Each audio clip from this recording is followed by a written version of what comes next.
क्या शारिक नाज़नीन के मुंह पर पानी का ग्लास फेंकने की वजह से मारिया के मुंह पर एक जोरदार थप्पड़ मारेगा? और क्या हमजा बिलाल को अरेस्ट करवा देगा? मारिया अपने कमरे में बैठी अली को याद कर रही थी कि तभी नाज़नीन उसके पास आती है और कहती है कि मारिया अब बस भी कर दो, तुम तो ऐसे रो रही हो जैसे तुम्हारी शादी को पता नहीं कितने साल गुजर गए। सिर्फ एक दिन तो हुआ था निकाह को, इससे पहले तो तुमने सिर्फ इश्क माशूकी ही चलाई थी। जिस पर मारिया कहती है कि भाभी कुछ तो शर्म करें, लेकिन नाज़नीन को तो लोगों को तकलीफ पहुंचाने में मजा आता है। इसीलिए वो मारिया को कहती है कि मारिया मेरी बात सुनो, ये रोना धोना बंद करो। अगर तुम कहती हो तो मैं अपनी अम्मी से बात करती हूँ, वो तुम्हारे लिए कोई अच्छा सा रिश्ता ढूंढ कर ले आएंगी। यह सुनकर मारिया का गुस्सा आसमान को छूने लगता है और वो पानी का ग्लास नाज़नीन के मुंह पर दे मारती है। नाज़नीन को तो अपनी आंखों पर यकीन ही नहीं आता। मारिया गुस्से से नाज़नीन को कहती है कि भाभी आप इसी लायक हैं, आपको इज्जत रास नहीं आती। जब मैं आपको कह रही हूँ कि आप यहाँ से चली जाएं तो आप मेरे ज़ख्मों पर नमक छिड़क रही हैं। अरे आप लोग कितने जालिम लोग हैं, अब आप मेरे कमरे से दफा हो जाएं।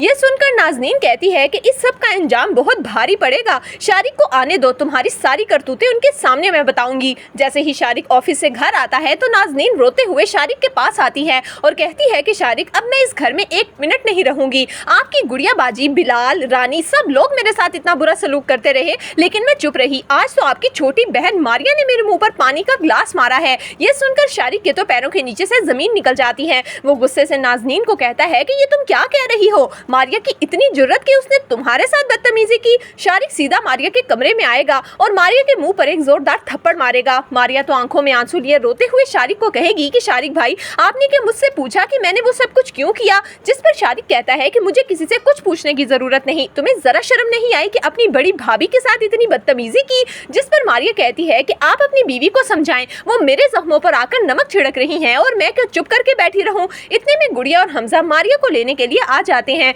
गुड़िया जैसे ही ये सारा तमाशा देखती है तो वो फौरन मारिया के पास आती है और कहती है कि खबरदार शारिक, अगर तुमने अब मारिया को हाथ भी लगाया, तुम लोग इस काबिल ही नहीं हो कि कोई तुम लोगों के पास रहे। मैं मारिया को अपने साथ लेकर जा रही हूँ और मैं दुआ करूंगी कि आइंदा कभी हमें तुम लोगों की शक्ल न देखनी पड़े। जिस पर शारिक कहता है कि बहुत अच्छा है, ले जाएं इसको यहाँ से। गुड़िया मारिया को लेकर कमरे से निकल जाती है, जबकि हमजा अपनी गाड़ी खड़ी करके जैसे ही घर के अंदर आने लगा था तो बिलाल उसके पास आता है और कहता है कि तुम दोनों मियाँ बीवी ने क्या रोज का तमाशा लगाया हुआ है, उठते हो और हमारे घर चले आते हो। जिस पर हमजा कहता है कि बिलाल मुझे तुमसे कोई बात नहीं करनी, हटो मेरे रास्ते से। जैसे ही हमजा बिलाल को साइड पर करता है तो बिलाल अचानक से धक्का खाकर गिरने लगता है। तभी वो गुस्से से पत्थर उठाकर हमजा की गाड़ी पर मारता है और उसका शीशा तोड़ देता है। हमजा ये सब कुछ देखकर इतना गुस्से में आता है कि वो बिलाल के गिरहबान को पकड़कर कहता है कि तुम्हारी हिम्मत कैसे हुई मेरी गाड़ी को हाथ लगाने की? जिस पर बिलाल कहता है कि तुम्हारी हिम्मत कैसे हुई मुझे धक्का देने की? बिलाल और हमजा में हाथापाई हो जाती है। इतने में मारिया और सादिया भी वहाँ पर आते हैं।